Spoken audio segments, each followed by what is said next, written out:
Hello and welcome. Welcome to the Earth, Sea, Love podcast. This podcast is for and about women of colour and our relationship with nature. Hosted by me, Cherie Mack. The Earth, Sea, Love podcast is committed to exploring the experiences of women of colour with Mother Nature. We want to provide spaces where the hidden voices in the environmental and conservation conversations can explore their relationship with the natural world.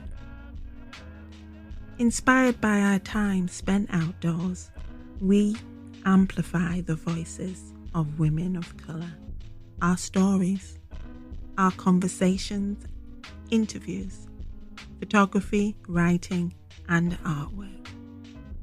We'll be exploring our legacies, histories, and memories which have had an influence and effect upon how we perceive ourselves within the natural world and within the environmental and climate justice movements. Welcome to the Earth, Sea, Love podcast.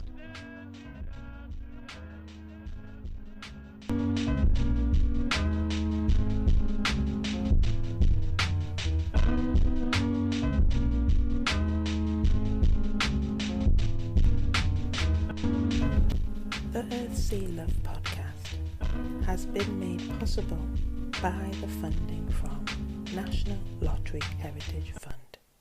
Thank you. Welcome back to the Earth, Sea, Love podcast, and I do hope you are all keeping well. It's April 12th here, and the UK is taking steps to come out of lockdown. Retail's opened, restaurants and pubs can be open for outdoor drinks, food as well. The sun is shining, but there's a very bitter wind. We've been having some, as I like to call it, some kinky weather recently. Snow, hail, rain and sun, and then some more snow and some more hail, all in the same day in a matter of hours. And I'm saying to myself when I'm seeing it, we've really fucked with the climate now. This is like, that idea of the chickens coming home to roost because of what the Western world has been doing to the environment, to Mother Nature. So this episode with Rasheeqa Ahmad is all about herbs, herbalism, plant medicine, and body wisdom. And it was recorded in January 2021. I had a bit of a mix-up with the order of episodes, so but it's coming out now. It's coming out today, all right? And listening back to it when I was editing, it was just like, I remember this. It was so lovely to talk. It was a really warm and generous and open conversation. How she's a herbalist, a Western herbalist, but then has roots within Indian herbal, ancient medicine. And how there's cultures and communities around the world who have this ancient medicine using nature and the natural resources around them to heal themselves, to keep themselves well, and how now within the Western world we're so far away from that indigenous knowledge and wisdom. And if only we could tap back into that, actually listen, respect and acknowledge that knowledge and practices, then we wouldn't be in the place that we are today I go back to that snow and that hail and that rain and sun all in one day. So out today, early, walking along the front, with Alan, and 20,000 steps there, and it was good to be out walking a little bit further than usual along the front, Colour Coast to Whitley Bay, all along to St Mary's Lighthouse, and really haven't been there in the past year. But it was good to stretch our legs a little bit further, because that's what I'm trying to do. In this episode, we have that conversation about the vaccine and the scare stories that have been going around about the vaccines, and that was in January. And I do mention the idea of debating if I'm going to be getting the vaccine or not. But I have had it. I had it in March. I had my first shot in March, and the next one's due in June. We'll see if that happens. But what I've been thinking and feeling recently is the idea of, like, we've had a whole year of being inside, not venturing too far away from home to keep ourselves and everybody else safe. But now, as I've been mentioning, there is a quickening in my energy, and there is that need and want and excitement, which is coated in fear, about getting back out into the landscape. And as I've mentioned, I am the writer in residence for Northumberland National Park, so I need to get out into Northumberland. But at this moment, from sitting in the comfort of my own home and then just really walking around my neighbourhood, it seems so vast and so far and such a major step to take. So what I'm saying to myself, and what I'm hopefully practicing in the next few weeks, is taking those small steps, slow and steady, widening out my circle of where I am allowing myself to walk.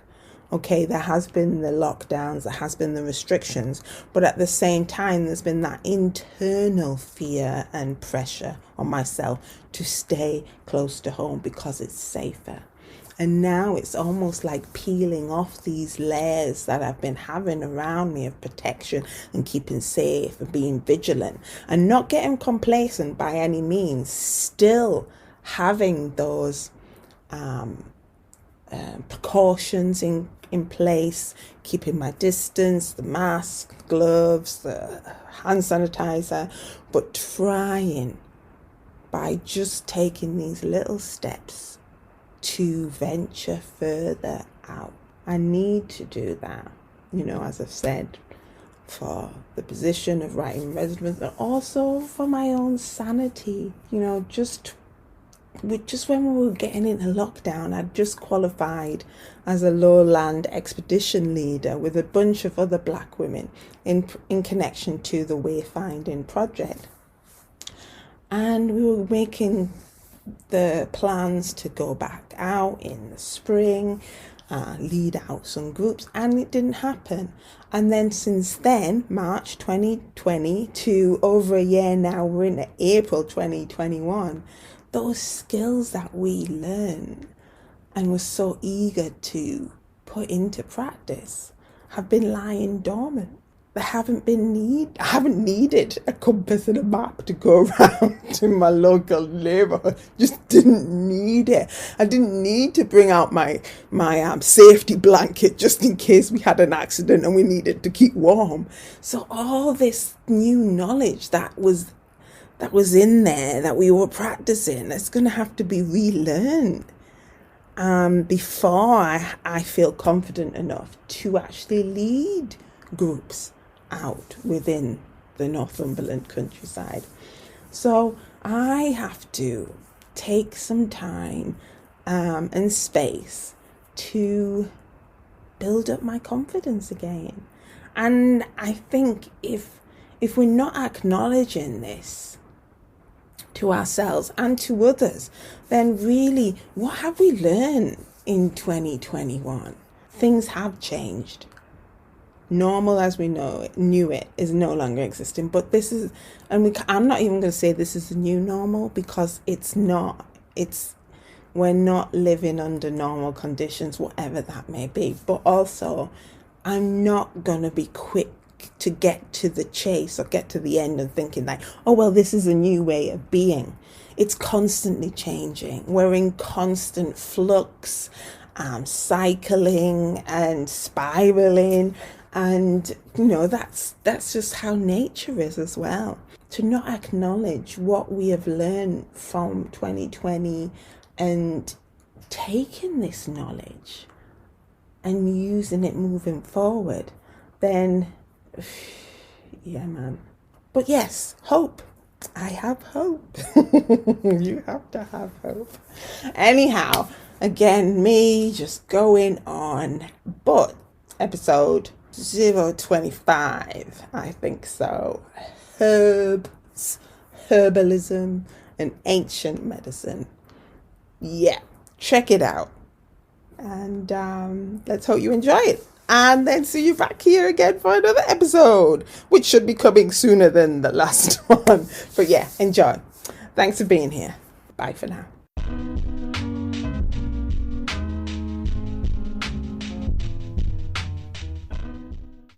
Rasheeqa, where are you in the world? What can you see? What's the weather like? We do this to situate ourselves. Okay, so I am in Walthamstow, which is in northeast London, the London borough of Waltham Forest. I'm indoors and the sky is grey uniformly, although the clouds are moving and there's that big wind going on, isn't there? So I can see the birch tree, silver birch outside. Nice. And fast moving clouds. Somewhere somebody told me, I think, and I'm trying to find where you read it. Maybe it's John Muir, but that idea, when you're in nature, you're actually inside. Yeah, that we say that we go out to nature and go outside, but really, when we're in our usual lives, city or doing our day-to-day stuff indoors, we are actually outside because nature is where it's all happening. That's the connection. And it's to go into nature. So I need to find out who said that, but I'm asking you this because, like, how do you get into nature now, presently, because we're back into lockdown? So how are you trying to get inside of nature? Back inside. So different ways, I guess. One really blessed way that I've had in the last year is that we are making a bit of a patchwork, a little series of different gardens where we're growing medicinal herbs. That are all quite close to where I live. So it means that we're regularly going into the gardens because we've been planting them up and working in them since sort of springtime of last year. So right up until December, I had been going to these gardens weekly with our little crew, and we were able to do volunteer sessions as well. And there's one really amazing site, one of the four, which is a huge one on a big hillside in an area called Chingford. And that is just stupendous because it's huge. It's an old allotment site. Being on a hillside, it's got this incredible view over these reservoirs. So you feel like you're really out of the city there. And there's a lot of old trees, particularly a few really old mature oak trees there, as well as loads of overgrowth of bramble and blackthorn. So it's a real habitat for creatures. And when you arrive there, there's always loads and loads of birds twittering. So that does feel like being inside, let's say. I was going to say outside, but no. In the lockdown, it's kind of walking through the streets. I'm just always looking at the plants as well, like all the green leaves growing out of the cracks and whatnot. So Chingford, I'm thinking is that classed as a suburb of London? So it's E4, so it has got a London postcode, but it does start to go into Essex. So it is right on the edge, yeah. And when you go to Chingford, it definitely feels like a town outside of London, yeah. Yeah. You're saying about going outside of the city, but you're still noticing the stuff that's happening within the city. And I think my focus this year is going to be more on urban green spaces, because I think this last year has proven that we need to appreciate more what is on our doorsteps. And we have been exploring more on our doorsteps because of that forced closeness to home. But thinking before we go into that a lot, what is your profession? Because you've just said herbs and herb gardens, and I am really bad on herbs. So I'm thinking to actually be growing them, you need some training or technical or, some education. So what is your profession and how did you Well, I definitely am not I'm not a herb grower yet, or I sort of am. I'm beginning to do it, but my profession is herbalism. I'm what we call a medical herbalist, which is somebody who is, in my case, I've studied and I'm qualified to treat people with plant medicine in a clinical way. But it also involves lots and lots of other activity. So this herb garden one is very community oriented. So a big part of my practice is sharing the knowledge of herbal medicine in the community to make it, ever more relevant and useful for people's health. Because as well as treating people, you can also support people to learn how to use it themselves, because people always have done it themselves. So yeah, the gardens project is this one called the Community Apothecary, which is the idea of us growing herbs that we want to grow and to use for medicine. But in the process, everybody's involved. Everyone who comes to take part in it is also part of the journey in learning about herb growing, learning about how to harvest them, what the different seasons are for different plants, and then making them into medicine together. So it's, I guess, collective community herbalism. I mean, a number of things came up there, but first of all, it's not just that process of growing it, is it? It's also being outside, which is medicine in itself. Totally. You've got it. So that, mental health supplements or supports that. But when you're saying about medical herbalism or herbalist, is this rooted in a particular culture? Because, as you said, we've all done it through generations, use plants or herbs to support our well-being, but it has fallen out of favor because, does it come under the idea of alternative, and I'm doing those inverted commas, alternative medicine? People say a bit dubious. Is that the word? Dubious. Like, that's a good word. Yeah. Cynical, suspicious. Yeah. But as you're saying, it's a traditional thing, and it's been taken over by modern medicine, where it's scientists and it's doctors and they know best, sort of thing. But really, do we not know best about what is best for our bodies, etc.? Do you know? Am I doing some thorny? That's brilliant. Yeah, lots of rich points and questions in there. Yeah. As you wish. And you've definitely identified one of the guiding approaches, I'd say, of plant medicine is what you just said last about the body, about who is the expert in their own body, in their own health, and agency in healthcare, which, with plant medicine, with herbalism, it really is about knowing what your vitality is and what your body's doing. It's not about, medicine, standardized medicine. This medicine is good for that across the board. It's really individualized in a way to your specific health situation. But what did you say before that? Because before that was even more. What the idea of we said about dubious, but then outside and the health benefits of plant medicine, but the traditions, the underlying traditions.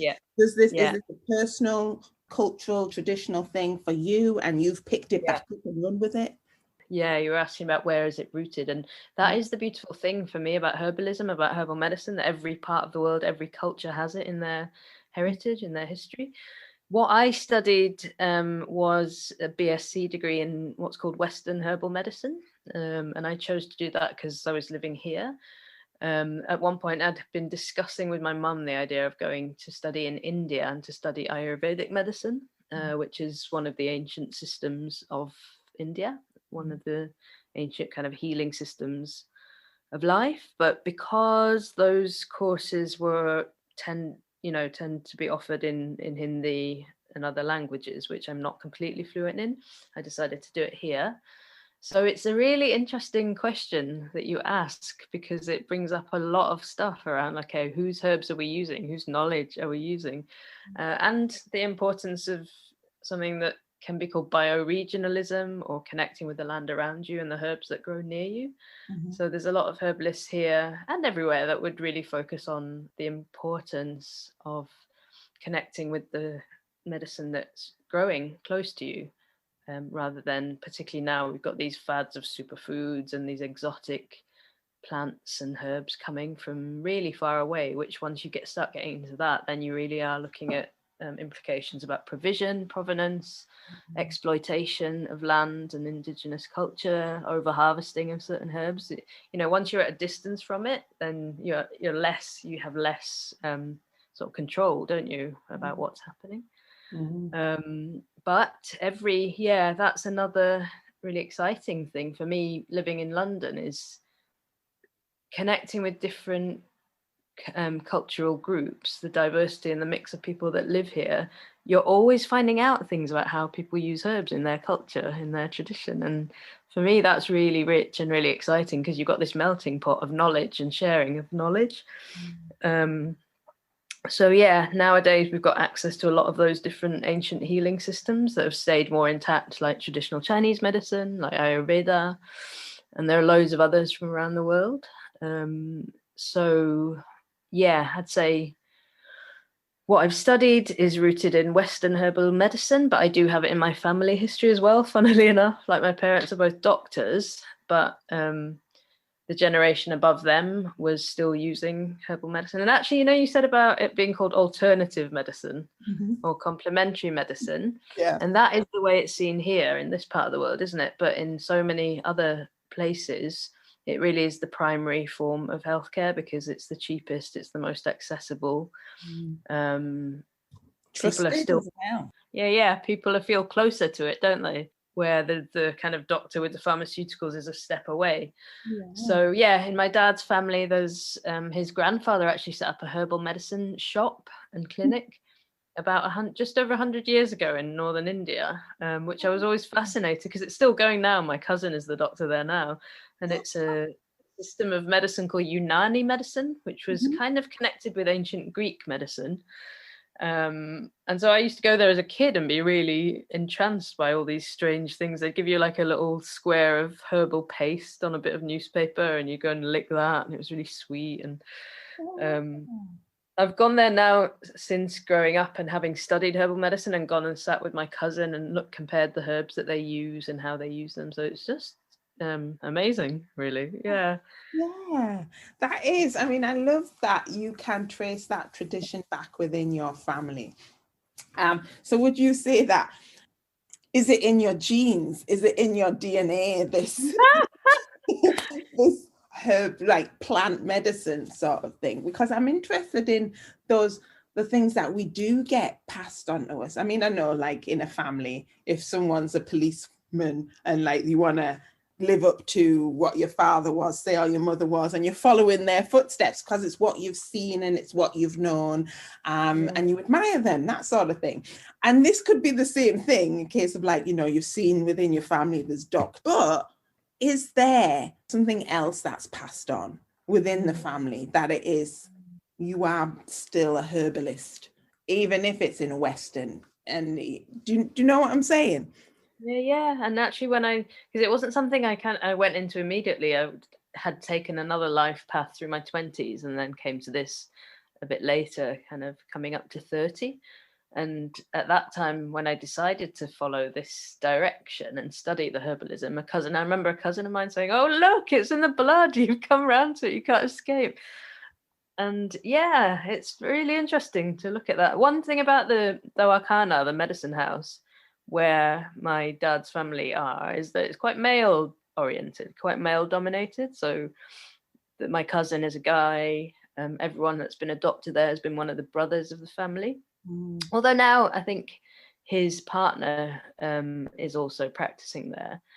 But yeah, that's that's a little thing that I always come up against when I'm there. I haven't been there now for a few years, but that's something you notice and kind of go, okay, how does that work? But not that we always make jokes and they always say, you should come here and be the Hakima, like the woman doctor.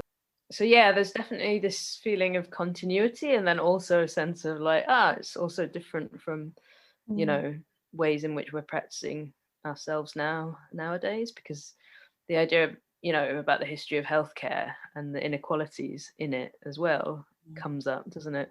What we've been talking about, trust issue. If we're thinking, I'm not looking at the news, right? Because it's usually dire. But something that I just looked at the other day was, the health authorities and some MPs saying that, and I'm using BAME because that's what they used in the article, but I don't use it myself, saying that we should be on the priority list for getting the vaccine because we've been disproportionately affected by the coronavirus. And because also we're saying like we're in frontline professions, usually that added thing of race should be put on that, or ethnicity. What also came up was the idea of like the majority of us, some kind of percentage, were dubious about the vaccine, of taking the vaccine. I saw that. Because there has been some scaremongering out there, and that's a loaded word as well, so I should use that with inverted commas, about pork being in the vaccine and alcohol being in the vaccine. Right. And definitely, putting out arguments there to make sure we don't have the vaccine, endanger us even more of being infected and dying, basically. But all this can be done because of that mistrust around the medical profession about the systems and how they are not got our best interests at heart. So when you're saying about herbal plant medicine, I'm thinking this is power because it is individualized. It is given back to the individual to choose and make those informed decisions about how they take care of their body. And when it comes back to that vitality, exactly. And how we're trying to thrive and survive under a system that isn't set up to help us thrive and survive. So when you're saying plant medicine, it is us taking back our power, remembering our roots. Do you have the plant medicine that will help against COVID? Because if you have, I'll help you get it out there. We have many, Sherry. But you really just really beautifully expressed it there. Making a talk this evening about radical herbalism, and a lot of what you just said then is part of what I'm trying to convey, is that the system that is destroying the land and the environments that our healing plants, as well as so many other plants, grow out of, is the same system that crushes our agency and our ability to take care of ourselves. So it is a really deeply radical act, isn't it, to access this medicine and to use it, because it's a knowledge that can't be, they'll try to do that, but it can't be commodified, because if we know what the plants are and we can grow them, of course it happens, doesn't it, that seeds are being, patented, and the industry tries to take medicines and make them into products. But if we keep that knowledge in our hands, it means that that can't happen. We always can make it ourselves, and we can use these plants to help our health. So Yeah, I just want to say thanks for expressing it so gorgeously. I will listen back and it's probably not, but I'm sitting with this. That's the thing. I'm sitting with it because I have myself expressed my concerns about the vaccine. I'm not no one special. I do chat a lot to the different people from all over in that sense. Yeah. But it does come down to a total mistrust and knowing that those that are in these positions that are making these decisions don't have my best interests at heart. That's why I have to think of myself, because nobody else is thinking about myself. Because we're not on the priority list. I don't know. I'll probably not get it until 2022 anyhow. So I'm thinking, right, I don't have to make that decision at this moment. And I see that as a privilege, in a sense, that I can stay safe, be out of harm's way, and still live my life in a relatively good way and not worry that I'm going to be coming in contact with people who are infected, because I'm not on the front line. I'm not in the NHS. I'm not in a service industry, etc., etc. I'm not an Uber driver. You know what I'm saying? It's a privilege that I am grateful for daily. So yeah, but this thing you're doing today, this radical herbalism, you got me at radical.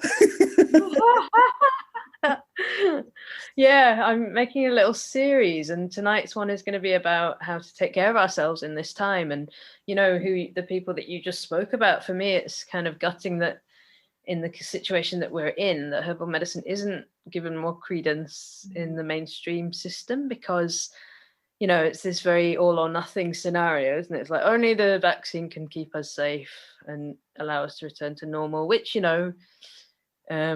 all of these things are part of the picture. They're all kind of part of the truth, aren't they? But also that you must curtail your life. And not really, I've started to see sort of a few things now in mainstream media about supporting your immune system. But what I'm going to talk about tonight is about how herbal medicine's strength is in promoting and maintaining health. So it's not even necessarily about using it just when you're sick, but how it's a prime kind of preventative, health sustaining type of medicine, so that I feel much safer having herbs in my life on a regular basis. And if people like the Uber drivers and the supermarket workers and all the frontline people were able to, if they don't already, I feel like a lot of people who have it in their cultural practice will be doing that. A lot of the BAME they have these practices already as a daily thing, don't they? Using spices, using antimicrobial herbs, as well as other practices. But yeah, if people in general were having more access to that kind of health provision, I'm sure that it could make for a better situation. Because that's it, you're saying about preventative medicine and Western medicine here it's a case of like just treating the symptoms, isn't it? It's after. And it's not actually getting to the root cause of a lot of illnesses. It's just, let's treat this symptom, and then we'll give you another pill because this pill's going to knock out that thing in you, and it's going to make it's going to make you more sick, so we'll give you another. So that's how it's all set up. And it is because of money. The pharmaceuticals sort of, it's big money. And we get our money off giving people these pills and keeping them hooked on these pills and making them think that you really need these pills. So yeah, that was going down and medical. So, sorry, it's what's on my head. But no, let's go back. Herbalist, plant medicine. So do you have, and you treat people, so do you have your system set up in your home? Like for me, in my home, I've got loads of paint pots around. That's my workspace. Books. I can see a couple of the paintings in the corner. What gorgeous red colour. Thank you. So that's my workspace. So what's your workspace? I mean, like, I don't think at this moment you've got people coming round to your house, do you? At this moment, no, sadly. I usually would. I've been doing consults online. In the summer, I was doing them outside on the marshes in Walthamstow, where I live, because then obviously we could be outside more easily. weather-wise. But yeah, at the moment doing it online. It's a shame that I'm not at home and you can't see, because in this new place that I've moved into, I've got all the tinctures and the herbal dispensary set up in Yeah. the, like you with the paints. I've got the living space with the herbs in it, which I do like, I think. Yeah. And because it's my own space now, it's suddenly like, everything's where I want it to be, and I can go and find things. So yeah, I've got all the herbs. So tinctures, which are liquid extracts of herbs, and then lots of dried herbs that I mix together to make tea blends, and then all the other paraphernalia that you have, like mixing jugs and bowls. And So how are you working now with the national lockdown? Are you just doing virtual consults? Or virtual? Yeah. So yeah, it's pretty much all online now. So I'll set up a meeting like we've done today, a Zoom meeting, and do the first consult. The first consultation is usually an hour and a half to 2 hours, and that's the one where you're investigating what the person's come for help about, and you look into their whole, sort of explore in depth their whole health background and history. So yeah, obviously it's not ideal, and doctors are having to do the same thing. It comes with a whole lot of it's a whole different situation, isn't it? Especially if the health situation is such that normally you might examine the person looking at their skin or looking at a particular part of the body. So that obviously is removed. But I have to say, with my consultations, a lot of it tends to be talking about underlying emotional stress kind of components of the situation, and being heard and being listened to. So that's something that people express a lot at the end of a consultation. They'll say, "Oh wow, I've never said all of that in one go," or "It feels really good to express all this that's going on for me at the moment." So yeah, it'll be online, and then if we go ahead with herbs, I'll make a treatment plan, and then I would usually put the herbs in the post for them, or if they're local, as it tends to be, there's a lot of people that are close by, I might deliver them or they'll come and pick them up. But usually, yeah, we'd be in person in the same space. Yeah, and again, you mentioned local. The idea of, if I think about myself and my mixed heritage, I've gone outside of the UK to try and place myself or situate myself or find my home in that sense. And now I'm getting older, I've come to that conclusion that my home is my body, so wherever I go, I'm at home because it's me, I'm taking my body. And that's, taking a circular route to come here. But at the same time, I still want to root myself in a place. So Northeast Northumberland, the things that grow here, or the birds or the trees that are here, are still more or less alien to me, because I haven't spent that much time finding out what each plant is or what its uses are, etc.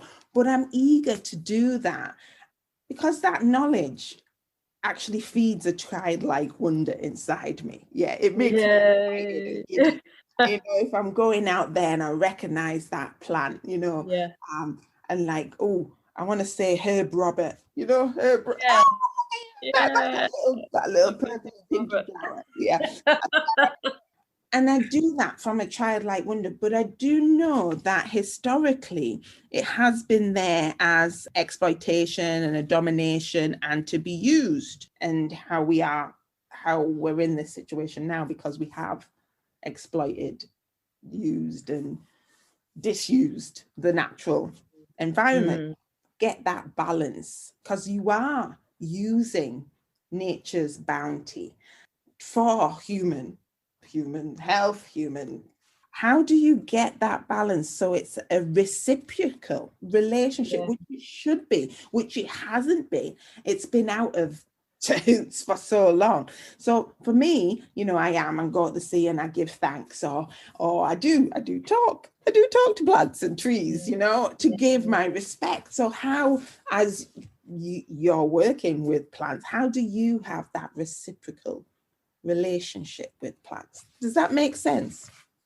Definitely, yeah. And it's such a crucial part of how humans have interacted with plants through the ages, isn't it? Because it was far more kind of physically realized and understood what the power is that they bring to us, the life and the vitality and all of the many amazing ways that they give us life, isn't it? So I think it was much bigger part in the sense of, you know, like doing ceremony or ritual and still is in a lot of cultures.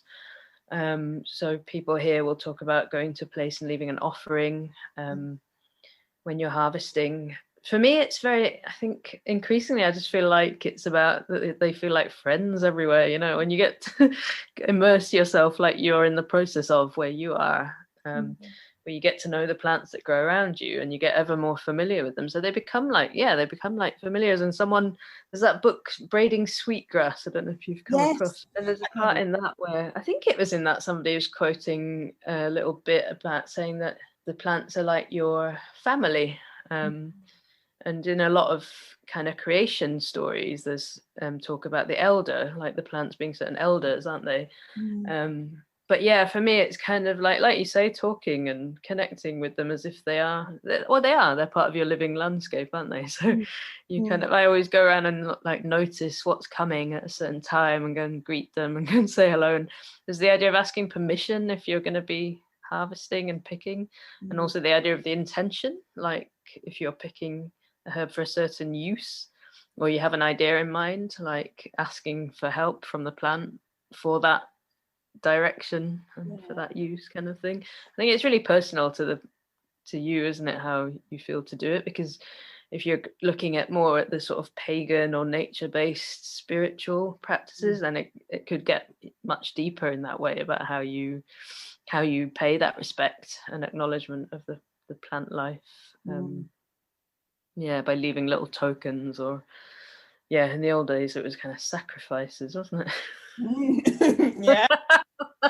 Yeah, maybe bloody ones. The harvest and whatnot. But thankfulness, I think it's something I feel every day, a big time, a lot for these plants. I do struggle with names or naming, because I know it's good. It comes in useful, right? If you're looking for a particular herb for a particular ailment, you need to know the name and what it looks like. But then also what comes with the naming, when white man discovered places and planted the flag, and I name you Bobby. Yeah. After me, my man's name.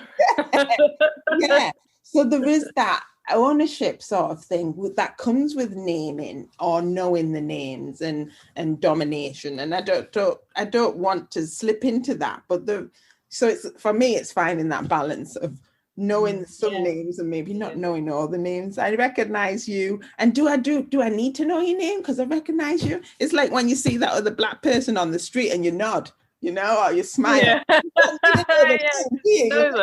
familiar. Well, give them your own name, couldn't you? I mean, give it the name that you feel it is.